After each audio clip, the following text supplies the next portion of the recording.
राजस्थान की राजनीति में बहुत कुछ घट रहा है। कांग्रेस ने इंडिक अलायंस के नाम पर गठबंधन तो कर लिया, लेकिन वही साथी कह रहे हैं कि फील्ड में कांग्रेस के कार्यकर्ता हमारे साथ ही नहीं है। साथ दे भी क्यों?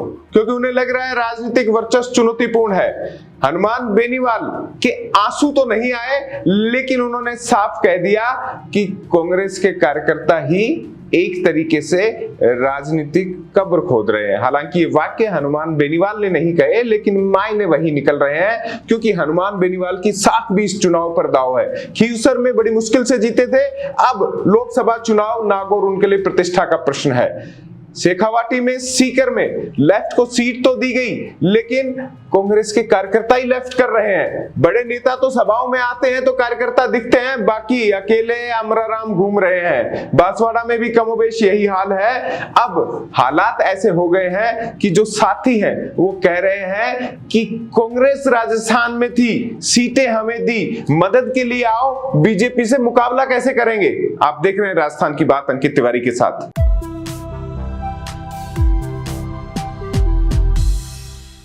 आप राजस्थान चौक के नए दर्शक हैं तो सब्सक्राइब कर लीजिएगा, बेल आइकन भी दबाइएगा, अच्छी खबर लाते रहेंगे। हमारे साथ हैं वरिष्ठ पत्रकार आकाश गौरव। स्वागत है आकाश। नागौर की बात कर लेते हैं। हनुमान बेनीवाल के बारे में कहा जाता है कि चुनाव तक आते आते कई रूप देखने को मिल जाते हैं। कभी अपने कार्यकर्ताओं को डपटते हैं, कभी दूसरे को गरियाते हैं। हालांकि वहां पर तो महिला प्रत्याशी है, उनका मायरा भरने की बात भी कह चुके हैं। सम्मानजनक चीज होती है, लेकिन इसका इन्होंने अर्थ ही बदल दिया है। खैर जो भी हो, लेकिन हाल ही में उनका एक भावुक भाषण कार्यकर्ताओं के बीच में रहा। वो कांग्रेस के कार्यकर्ताओं को ढूंढते नजर आए। क्या वाकया था वहां? आज तो खैर हनुमान बेनीवाल चेतन डूडी के साथ वहां घोड़े पर घूम रहे हैं। देखो, मैंने कहा बड़े नेता तो हैं, कार्यकर्ता निचले स्तर के पदाधिकारी वो गायब हैं। बस बड़े नेता तो शक्ल दिखाने आते हैं। उन्हें तो देना है राहुल गांधी, सोनिया गांधी को जवाब, उन्होंने तो देना है पीसीसी में। हालांकि पीसीसी में कोई जवाब लेने लायक है नहीं, लेकिन फिर भी जवाब तो देना ही होगा अगर पत्राचार होता है। जी, बस बात यही है कि आरएलपी के सहयोग के लिए वहां पर कांग्रेस की जो फौज है, युवाओं की फौज है, वो थोड़ी सी कम दिखाई दे रही है। आरएलपी के युवा पूरी तरीके से लगे हुए हैं वहां पर, और कांग्रेस के जो वहां पर बड़े नेता हैं, हमने देखा शुरू से कि जाकिर हुसैन गेसावत ने जितनी ज्यादा मेहनत की है आरएलपी के साथ गठबंधन के लिए, उतनी शायद किसी ने नहीं की नागौर में। चेतन डूडी उनके साथ लगे रहे, मुकेश भाकर आ गए, रामनिवास गावड़िया।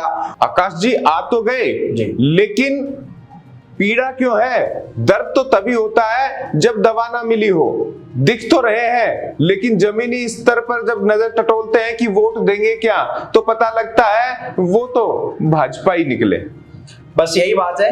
दरअसल हनुमान बेनीवाल को शायद इस बात का डर है कि जो कांग्रेस के कार्यकर्ता हैं वो कहीं भाजपा के लिए वोट ना कर दें, कहीं ज्योति मिर्धा के साथ सेंटिमेंट से ना चले जाएं। क्योंकि राजस्थान में 3 लोगों की राजनीति चमकती हुई बताई जाती है। एक जो बागी हो, दूसरा जो लगातार हार रहा हो, ज्योति मिर्धा लगातार हार रही है, तीसरा जो पूर्व हो जाता है। तो उनकी तो खत्म होने के कगार पे है। वैसे अगर चुनाव हार गई तो बाद में ज्योति मिर्धा का नाम लेने लायक नहीं बचेगा कोई। मनीष मिर्धा एकदम से सक्रिय हो गए, उन्हें लग रहा है मिर्धा परिवार की विरासत अब उनके हाथ में होगी। जी, इसीलिए तो जब हारी हुई ज्योति है लगातार 3 चुनाव हनुमान बेनीवाल के ही सामने है, तो ऐसे में ये देखा जा रहा है कि यहाँ पर कहीं ज्योति मिर्धा के साथ वो सेंटिमेंट, सिंपैथी वाली चीजें ना चले जाए, और कांग्रेस का जो वोटर है, बड़े नेताओं को छोड़ दिया जाए, जो वोटर है वो कहीं आखिर में ज्योति मिर्धा के नाम पर मुहर न लगा दे कि नागौर की बेटी है, पढ़ी लिखी हैं, 3 बार लगातार हार रही हैं। हनुमान बेनीवाल की राजनीति तो बड़ी है, वो ऑलरेडी विधायक है, नहीं भी पहुंचेंगे तो दिल्ली क्या होगा। लेकिन ज्योति मिर्धा अगर हार गई, दिल्ली नहीं गई, तो फिर यहाँ विधानसभा चुनाव के बाद लगातार लोकसभा हारना, बड़ी पार्टी के सिंबल के बाद, तो ऐसे में ज्योति मिर्धा की राजनीति जो आप कह रहे हैं वो कहीं ना कहीं एक उस हाशिए पर जाती हुई नजर आएगी। इसीलिए सिंपत्ति के कारण शायद हनुमान बेनीवाल इस प्रकार की बयानबाजी कर रहे हैं, लेकिन फिर भी कांग्रेस पार्टी के जो विधायक, पूर्व विधायक, नेता हैं, वो तो बेनीवाल के साथ लगे ही हुए हैं। कार्यकर्ताओं का भी जरूरी है। नेता कभी चुनाव नहीं जनाता, नेता ही कार्यकर्ताओं से बनता है। तो वो कार्यकर्ताओं की कमी को महसूस कर रहे हैं इस वक्त। उस कार्यकर्ताओं की कमी क्या सच में इंडिक अलायंस को राजस्थान में इस लेवल पर स्वीकारा नहीं गया?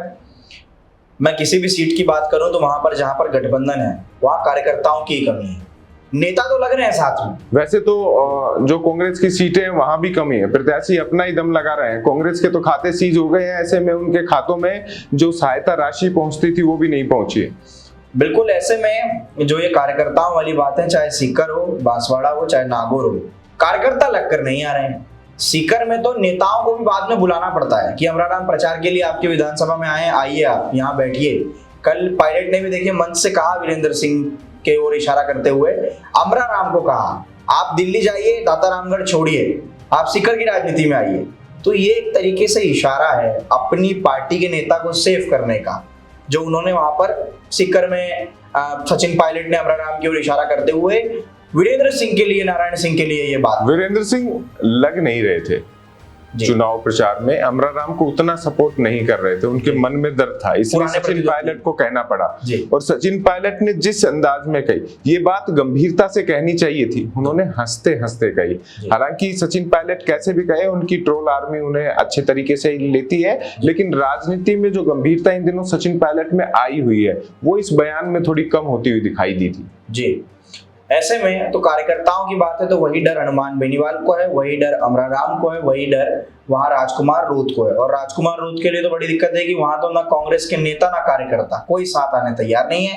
हालांकि हनुमान बेनीवाल के साथ फिर भी नागौर में अभी एज बताया जा रहा है और अमराराम के लिए अभी भी सीकर में एज बताया जा रहा है, क्योंकि कांग्रेस के कार्यकर्ता अगर अलग हो भी जाए तो भी खुद कॉमरेड की अपनी फौज और वहां का जो किसान है वो कॉमरेड के साथ लग कर आएगा। और कल जो एक बड़े टीवी चैनल के सीकर में डिबेट में जो मारपीट हुई है, उससे कहीं ना कहीं शायद सुमेधानंद सरस्वती के इमेज पर एक बड़ा डेंट गया है। तो ऐसे में कार्यकर्ता भी अब शायद लगते हुए दिखेंगे। हनुमान बेनीवाल का ये बयान है तो अब तो उनके बयानों को अभी लंबा समय, रोज वो 3 से 4 बयान ऐसे दे देते हैं मार्केट में और सोशल मीडिया पर कि दिन भर चर्चा का विषय बने रहते हैं। और उनके समर्थक और जो तमाम पत्रकार हैं वो हनुमान बेनीवाल के लिए कुछ ना कुछ दिन भर लिखते ही रहते हैं। लेकिन ये आदत है हनुमान बेनीवाल की कि वो बयान ही कुछ इस तरीके से देते हैं कि वो सुर्खियां बन जाए, लेकिन ये सुर्खियां उनकी नेतागिरी पर भी असर कर रही है। क्या हनुमान उतने प्रभावी इस बार नहीं रहे जितने की हमेशा चुनाव में दिखते हैं? विधानसभा चुनाव में करारी हार उनकी पार्टी की जो रही, उसका कुछ असर उनके दिल पर, दिमाग पर दिख रहा है। हनुमान बेनीवाल को 3 फेजेस में देखा जा रहा है। एक, जब उन्होंने पार्टी बनाई, मजबूती से उतरे, ललकारा कांग्रेस पार्टी को, यहाँ पर भाजपा के साथ दिल्ली पहुंचे। उस समय उनकी बयानबाजी थी किसानों के लिए, उस समय वो डेवलपमेंट और तमाम चीजों की बात करते थे। डेवलपमेंट की बात अभी भी करते हैं, लेकिन फिर जब आया राजस्थान का ये वाला विधानसभा चुनाव, नहीं, बड़ा फेज वो था जब उन्होंने नरेंद्र मोदी का साथ छोड़ा किसानों के नाम पर। जी। उनकी राजनीति वहीं से पतन की ओर गई है। जी। बीजेपी उन्हें 1% अपनी ओर लेना नहीं चाह रही है, वरना यहाँ पर जो संभावनाएं थी उनके आधार पर तो नागौर से वो ज्योति मिर्धा की जगह हनुमान बेनीवाल के साथ भी जा सकते थे। लेकिन बीजेपी धोखे बर्दाश्त करने वाली पार्टी नहीं है, कड़े निर्णय लेती है। वर्तमान में राजस्थान में सत्ता में है और ये सत्ता में रहते हुए भी हनुमान बेनीवाल ने कोशिशें तो की थी, खूब मीडिया की सुर्खियां आई, मजबूरी में कांग्रेस में गए, ऐसी भी बात आई। तो ये तमाम चीजें हैं जो असर दिखाती है कि हनुमान बेनीवाल अब अगर मजबूत होना चाहते हैं तो ये चुनाव उन्हें जीतना होगा। लेकिन ये चुनाव जीतेंगे तब जब केवल आरएलपी के नहीं, कांग्रेस के भी वोट उन्हें मिले इसी गठबंधन में। इसमें सबसे बड़ी बात ये भी आ जाती है, हनुमान बेनीवाल की ओर कई ऐसे प्रत्याशी देख रहे हैं। अनिल चोपड़ा चाहते हैं कि वो यहाँ आए, अमराराम चाहते हैं वो आए, राहुल कसवा भी चाहते हैं कि वो चूरू आए, बाड़मेर से उम्मीदवार बेनीवाल तो उन्हीं के व्यक्ति हैं, उन्हीं के लिए उन्होंने अपना पूरा राजनीतिक जीवन दिया है और समर्पित कार्यकर्ता रहे हैं। और अब कांग्रेस के बैनर के नीचे चुनाव लड़ रहे हैं, लेकिन उनकी दिली इच्छा है, हेलीकॉप्टर तक खड़ा था हनुमान बेनीवाल को उस बड़ी सभा में बुलाने के लिए, लेकिन वो नागौर से निकल नहीं पा रहे हैं। नागौर से बाहर जाएंगे तो ही प्रचार कर पाएंगे, लेकिन नागौर से पहली बार ऐसा हुआ है कि नागौर में अपने आप को पूरे राजस्थान का शक्तिशाली नेता बताने वाला केवल नागौर लोकसभा में सिमट कर रह गया है, बाहर जा ही नहीं पा रहा है। जी, बाहर जाने को जो नहीं जा पा रहे हैं उसको लेकर जो 3 फेजेस में बता रहा था, सबसे पहले कि उन्होंने शुरुआती दौर में नरेंद्र मोदी और राहुल गांधी पर हमला बोला, फिर विधानसभा चुनाव आया तो यहाँ पर अशोक गहलोत और वसुंधरा राजे पर हमलावर हुए।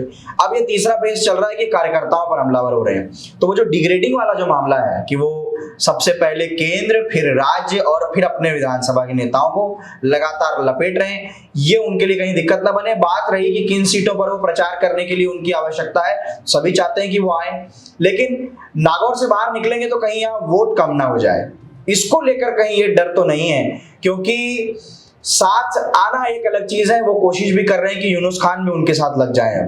यूनुस खान नाराज चल रहे हैं पार्टी से और मुझे नहीं लग रहा कि पार्टी कोई कोशिश भी कर रही है भाजपा। नहीं, समझदार नेता है यूनुस खान को पता है कि ज्यादा बगावत ठीक नहीं है और उसके लिए जिनका फिलहाल एक तरीके से चुनाव के बाद में क्या होगा वो पता नहीं है। क्योंकि हनुमान बेनीवाल आरएलपी के साथ, एनडीए के साथ जुड़ के चुने गए और बीच में छोड़ दिया, बीजेपी की सेहत पे कोई असर नहीं पड़ा, तो उन्हें लगता है कांग्रेस के साथ चुने तो जाएंगे लेकिन कब तक कांग्रेस के साथ रहेंगे।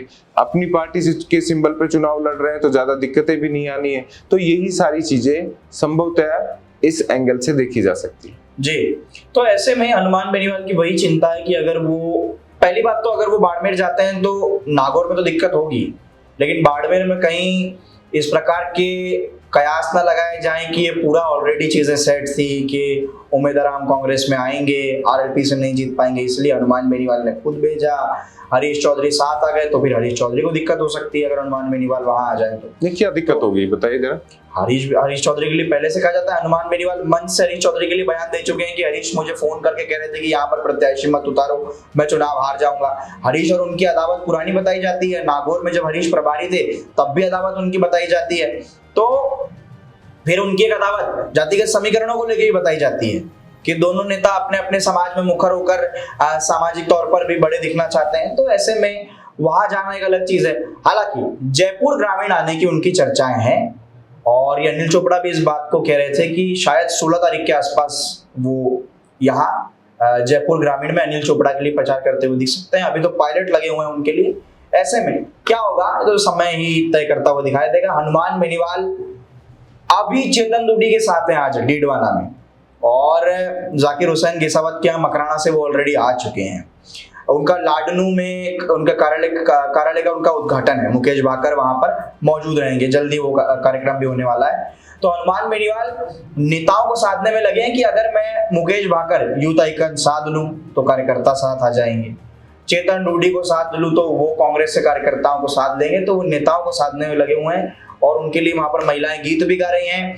वो खुद भी महिलाओं से कह रहे हैं कि जल्दी बड़ा मायरा भरा जाएगा। राजस्थान की बात अंकित तिवारी के साथ कार्यक्रम में इतना ही। राजस्थान चौक को आप सब्सक्राइब कर लीजिए, बेल आइकन दबाइएगा और अपने कमेंट बॉक्स में बताइएगा कि इन बदली हुई परिस्थितियों में क्या हनुमान बेनीवाल संकट में है या इस बार नागौर का ताज फिर उनके सर पर होगा। नमस्कार।